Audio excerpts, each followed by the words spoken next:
I think for me, one thing to note is that the feeling of inadequacy is not a soul feeling.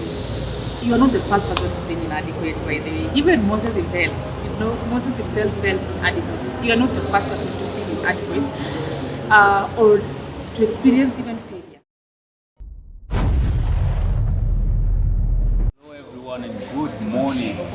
My name is Juma Melchizedek Amasai. Welcome to day 2 of the Daniel Generation Young Leaders Summit. I have our guest speaker and a fellow moderator. I'd like them to introduce themselves. Thank you, Juma. My name is Brenda Cheputich, and I'm privileged to be one of the moderators of this Daniel Generation Leadership Summit. Yeah, I'm grateful and I'm looking forward to a nice session. Wow. A bright morning indeed and a good day. We bless the Lord for this chance to be here. My name is Nelly Murioki. I'm born again this morning. Christ is Lord. I am so privileged to be part of what God is doing in our lives and in this generation through the Daniel generation. Thank you so much. Thank you so much. So today we are going to deal with the essentials of a leader, what it takes to be a leader. And so for our first question, our moderator Brenda will do it. Thank you. So our first question on exactly what you want to say, that essentials of leadership. Perhaps we touch on personal discovery, capturing your vision, self-discipline. How is it essential to lead? Thank you so much for that question. A leader, of course, is someone that has the ability to be able to rally people and to be able to lead people. But again, also someone that is able to identify a gap and be able to fill it. They are quick enough to take initiative. Where they find a gap, they are quick enough to take initiative to fill the gap. So, and of course, a leader must have a vision because it's the vision that directs you where you're going. Because if then you don't have a vision, then where is it that you want us to go? So as a leader, of course, key thing, you must have a vision that directs you and guides you to where you are going. A vision simply answers the why of your life. Why do you do the things that you do? Then dictates and ends up to the vision of life, or why do you have a vision?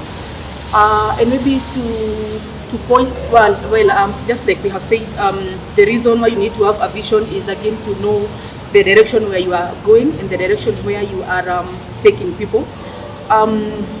Like for me, my vision as a leader is to see a better people and help people to realize themselves and the capabilities and the potentials that they have.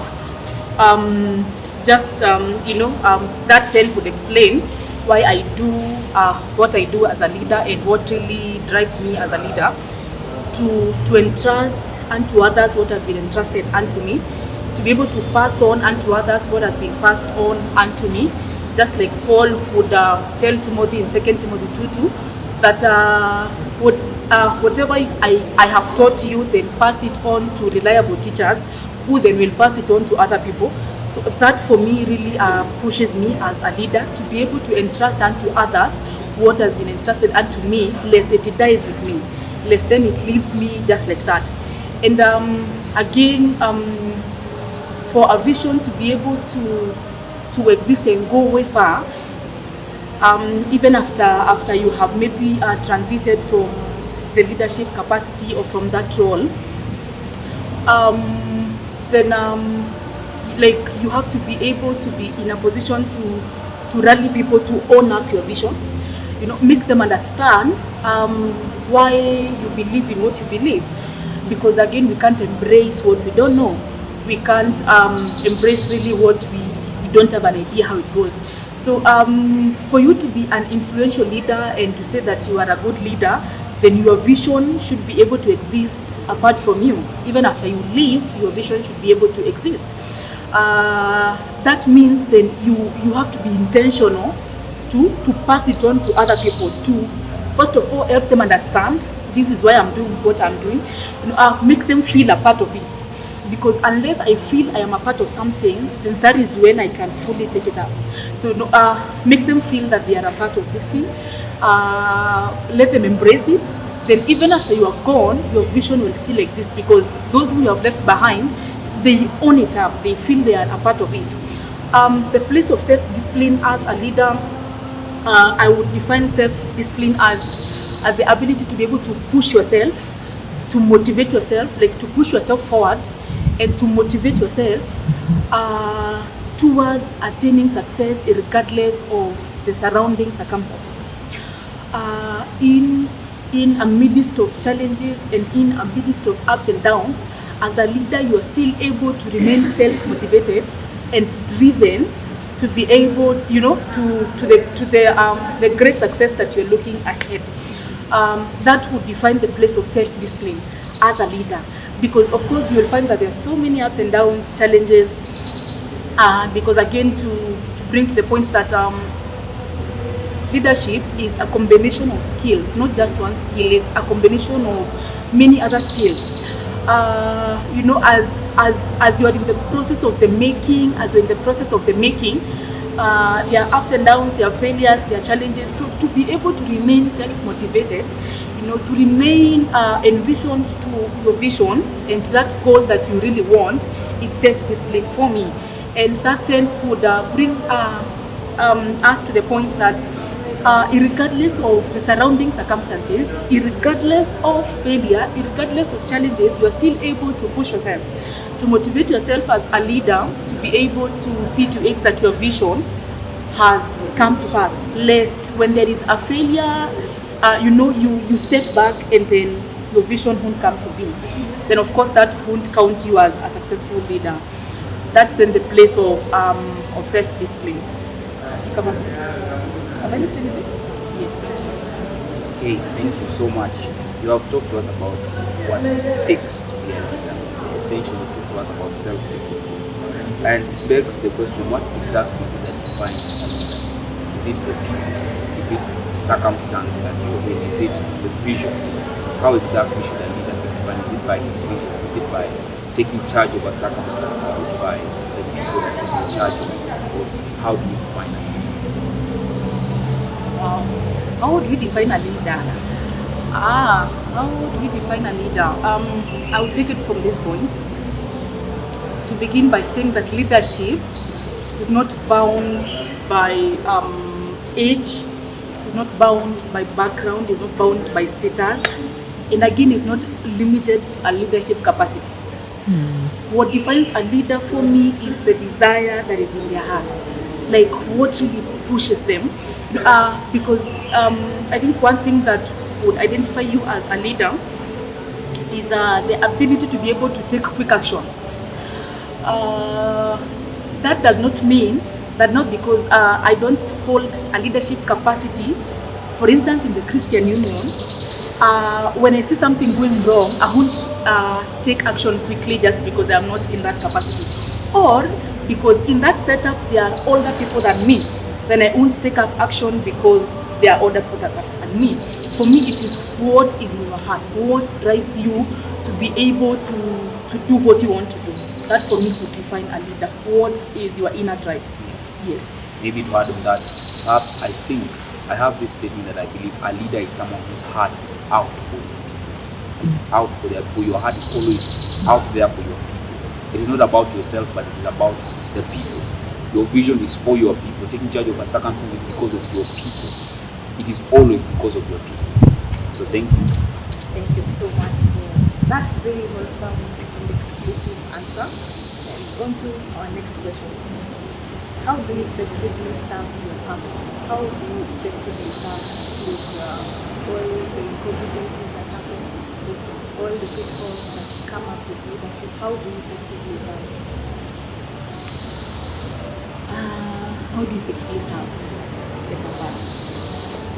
With all the feelings of inadequacy, competence, failure.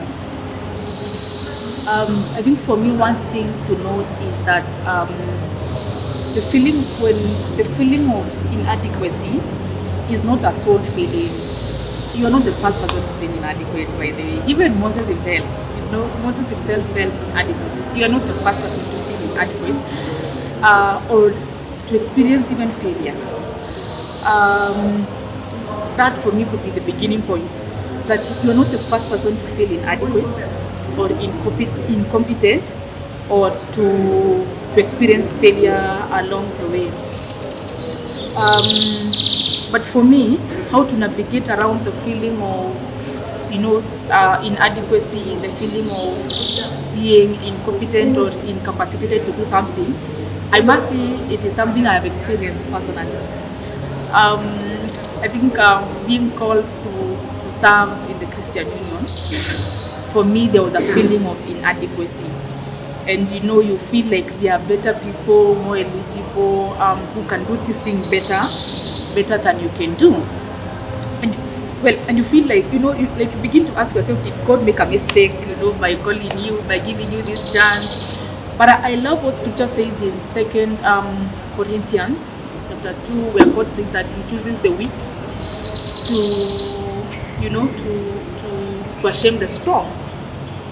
And I know when God calls you, I know when God calls you, he gives you the grace for what he has called you to do.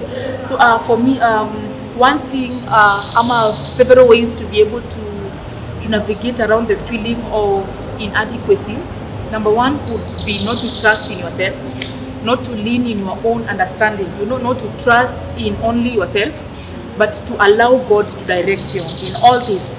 Because again, we are stewards of God and we are here to live the purpose of God, because we are co-workers with Jesus Christ, as Ephesians chapter 2 would say, that we are co-workers with Jesus Christ who are called beforehand, to live the purposes that God intended for us. So one, we are here to serve the purpose of God. It is not to serve our own purpose. When he tells Jeremiah that I foreknew even before you were born, and he had called him even before he was born. So we are here, one, to serve the purpose of God. So the feeling of inadequacy would come when you are only doing things your own way, like depending on your own strength.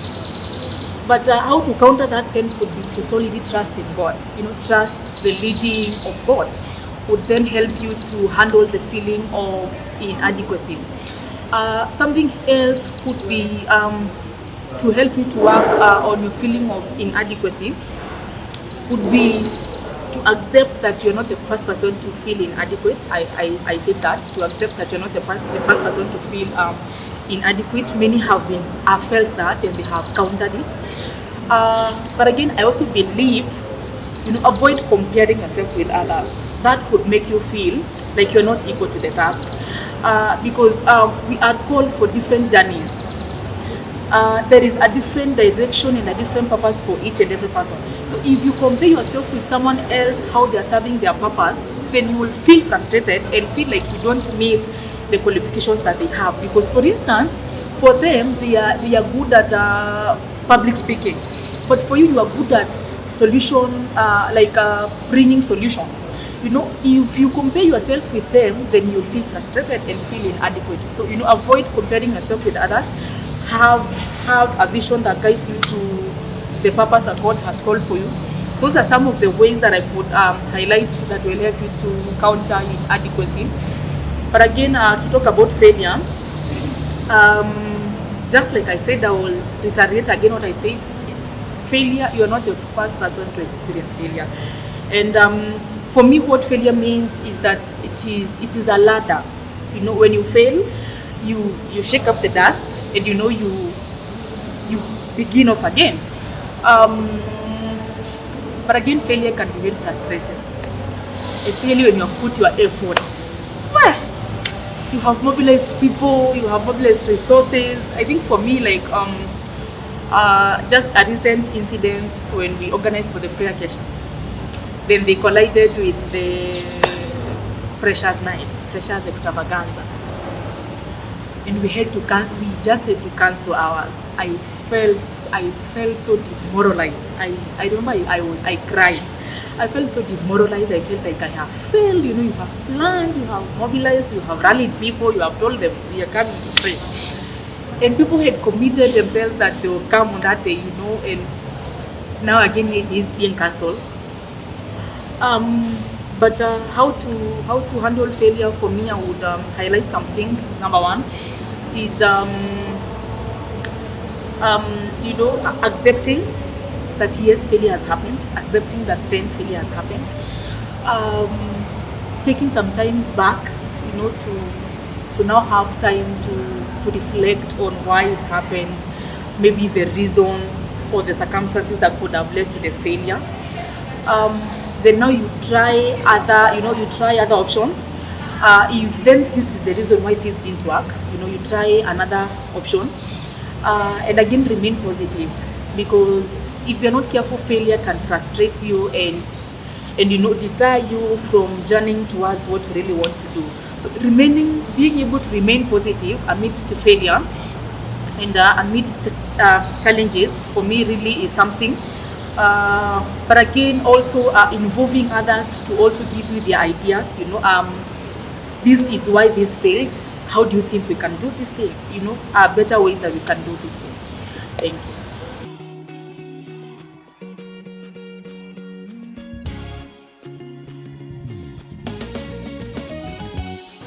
Thank you so much. Our viewers, I hope you are listening to this.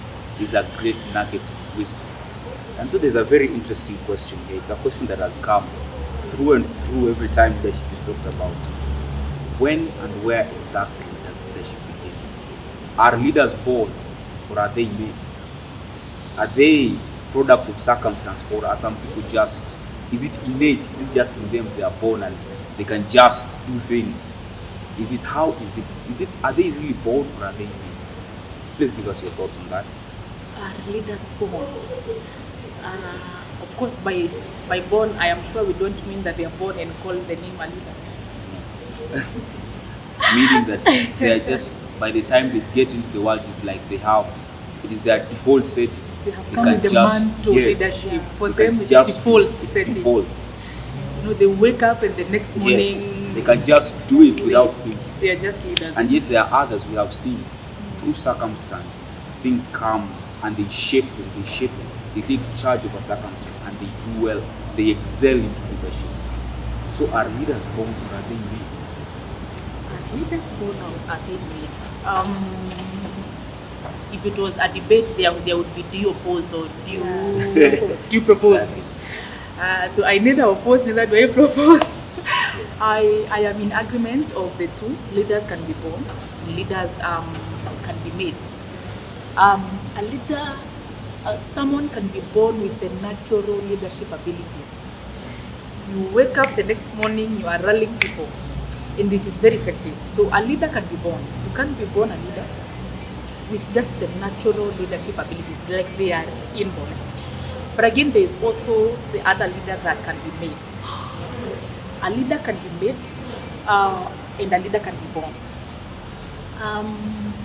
However, that does not negate the fact that if you are born with the natural leadership abilities, that does not negate the process of making. That does not negate the process of making. Leadership, just like we said, is a combination of several skills. For instance, decision making, tolerance, integrity, patience, name them all. It's a combination of a couple of skills. So even though you're born a leader, like you're born with the natural abilities to be able to lead people, there is still the place of making. You cannot negate the place of making, the place of sharpening, the place of training, the place of learning, the place of unlearning, the place of relearning. Because just like Proverbs 27:17 would say that as iron sharpens iron, so does a man sharpen another man. Moderators are doing well. So does a man sharpen another man. That then means there's the place of sharpening, there's the place of pruning, there's the place of upgrading. For me, I feel like if you negate the process of making as a leader, that is pride. That is pride. If you negate the process of making, the place of training, the place of even being able to be corrected, being able to unlearn what you thought you had learned best, being able to relearn, being able to learn again. Knowledge is power. Knowledge never grows old. Knowledge is power. So there is still the place of making, even though you are born with the natural leadership abilities. For leaders who are made, it comes as you get to discover yourself and get to discover life, which could be through training, which could be through observing someone do things, then you also do it. Which would also come through teaching, being taught, where we have forums of leadership training, such forums would then help you discover that I can do this, I can be a leader. So for me, it is both. A leader can be made and a leader can be born as a leader. But both of them require making. Such beautiful thoughts. Just to add on something, perhaps, there was a day we were talking with our CEO, Eddie Moore. I'm sure you've seen him in one of the days. And he was giving us an example of great leaders in history. You see, for instance, he says Mahatma Gandhi, Nelson Mandela, Jesus Christ. These people, they had an innate ability, but it was like they died to themselves. And in that dying to themselves came by a process. They went through a process in which they gave themselves to the people. They went through a process that made their hearts go out for their people, that it never mattered what happened to them. What mattered was that the vision that they carried for their people would come through. So what our speaker is saying, despite you carrying the mantle of leadership, it is important that you be shaped. It is important that you go through a refinement process. Thank you so much, Brenda. Yeah, thank you so much for those beautiful insights. And I feel like you can't be a leader without putting in the work. So as much as you're born a leader, you have to put in the work. And thank you. So on to our next question. As a leader, you would definitely want to see change in people, right? Yeah, so how do you start this change? Do you do it individually or corporately? Yeah, I must say I'm enjoying this conversation. I am enjoying this conversation.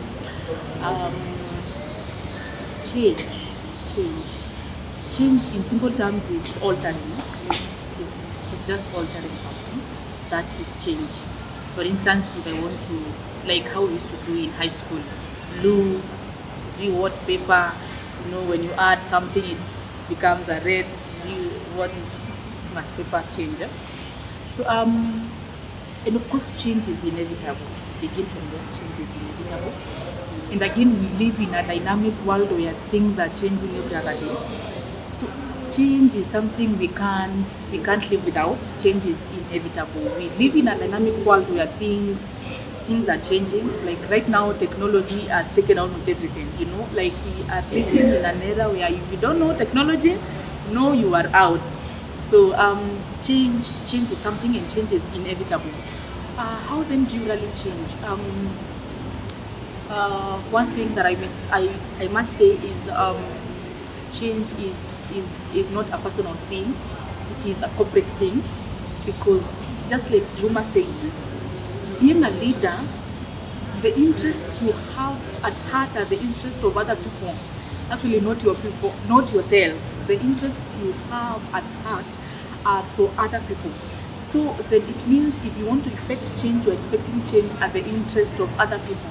So you can't effect change by yourself. They have to be involved, because then it is them that you are leading. Like you're not there just for selfish gain. You are there having the interest of the other people at heart. But I must say that for change to be effective, as a leader, you must have confidence in yourself. Imagine leading people for a demonstration and you are at the back line. When you have confidence in what you are doing, even the people you lead, the confidence trickles down. When yourself you have confidence, this is what we want to do, and this is what we are standing for. And you have conflict, you own it up, you have confidence. The confidence will trickle down to others. But if you're not confident, even the others won't have confidence.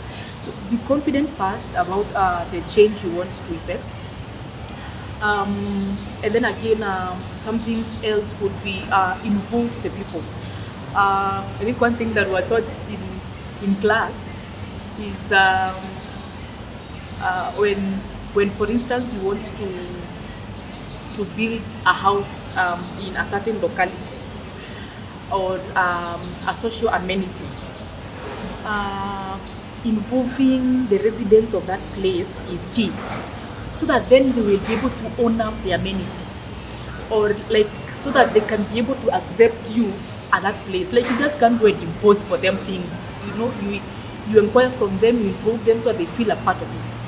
So, even as a leader, if you effectively want to do something, you have to, you know, to involve them, the other people that you are leading or working with.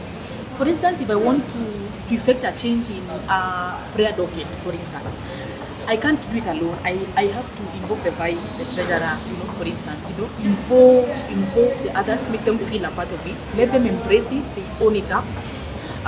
Then that would effectively stir up the change because they are a part of it. They feel confident in what you have, and then again also have a clear strategic outline of what you want. Because again, we can't embrace something vague. You know, we have to embrace something we know. If you want us to embrace something, have a strategic outline of how you want it, then make it known to us and let us embrace it. Then the change will be effective. So it is a corporate thing, it is not an individual thing. Thank you so much. Such beautiful words. I hope you're listening to this. I hope you're listening. So there's something here. Resilience. Resilience. We know that for you to be in leadership, you need to be resilient. You need to be thick-skinned, because if you are to hold your integrity and your values and everything that you hold dear before you went into leadership, you need to be resilient. You should not be pushed around by whatever you are told. So how is it that you can develop resilience? How is it that young leaders can develop resilience as their path towards the destiny of leadership, as their path towards leadership? How can they develop resilience through themselves, such that if they enter into positions of leadership and they enter into such capacities, they are resolute, they can stand and say, this is what is going to happen? How do you develop resilience? Tough question. Yeah. Tough question. How do you develop resilience? I think for me, I would just maybe highlight one, being open-minded.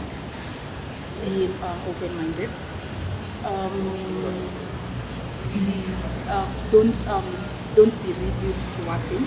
Be open-minded to learn, to be mentored, you know, also.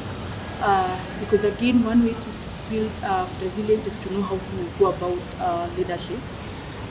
One thing as a leader you can't negate is the place of mentorship. That is very key. The place of mentorship, you can't overrule that. You know, being able to sit under someone and get to learn, get to be nurtured, get to be, and also to get to allow God to work on you, and also trusting God for the grace that this vision that God has put in your heart, that God shall give you the grace. He says in the book of Hebrews that approach the throne of grace with confidence, that we find mercy and obtain grace that we need in times of need. So again, being in a position to be able to trust God for the grace to walk you through this, because you can be sure it is not a smooth journey, just like salvation is not a smooth journey. So I think being in a position to be able to trust God to journey you through this, being in a position of being open-minded, don't be rigid to one direction, be open-minded. Also be willing to accept criticism. Yeah, be open to accept criticism. Thank you so much. And we are almost coming to the end of this session. And on to our last question. What are the secrets? What are the secrets to influence a young people? Siri gani? Yeah. Siri gani? For me, I'll maybe note three things. The secrets to influence a young leader. Number one would be persistence. Persistence, yeah? No. Pressing on. Yes, persistence. Trying to look at the story of the widow and the judge in Luke chapter 18. This widow was quite persistent. And we find that at the end of the day, the judge had to meet the demands of the lady because of the persistency. Of course, we understand leadership comes with even a lot of criticism, opposition, and a lot. Even some come with rejection. So being able to persist, being able to press on to that which you envision. Number one, persistency. Number two is mentorship. Mentorship for a young leader is key, because we learn from those who have gone ahead of us, what they have done, how they've been able to solve problems, go around issues. Being able to be mentored is another secret that a young leader can really embrace. Another secret that maybe a young leader can embrace, apart from mentorship and persistency, for me, being courageous. You see, like where Paul tells Timothy, do not allow anyone to look down on you because of your age. Just because you are young, don't allow someone to look down on you just because you are young. Being courageous, regardless of maybe age and everything else, being quick to take initiative. Being quick to take initiative and being courageous about this then would help you to really thrive, and would give you a through way. Because you can be sure if you're not courageous, timidity will catch up with you along the way. You will feel intimidated. You bring up something, someone critiques it. You bring up something, someone rejects it. So unless you are courageous and ready enough to take initiative and carry it on, then you won't make it to the end. So for me, I think those are key things that a young leader can embrace. Thank you so much. Thank you so much. Perhaps just to add something, for people who are young, who are growing into leadership, I believe you heard the phrase that good readers make good leaders. My viewers, please read and read and read. Increase your knowledge in every field, in every aspect that you want to take charge in. Because if you're a leader who does not know what is going on in the world, you cannot help people. You cannot help the people who you purpose to be their leader. So read and read. Have a dream, have a vision. Fuel that vision with knowledge. Be persistent, be consistent. Seek mentorship, and I believe we will make a difference. So we have come to the end of our session, fortunately or unfortunately, but we have come to the end of our session, and we thank so much for our speaker, for the time she's given us. We thank you, our viewers, for being with us. Please watch to the end, subscribe, share, like. We believe that this will make a change. We are people who are dedicated to making a change. Bye.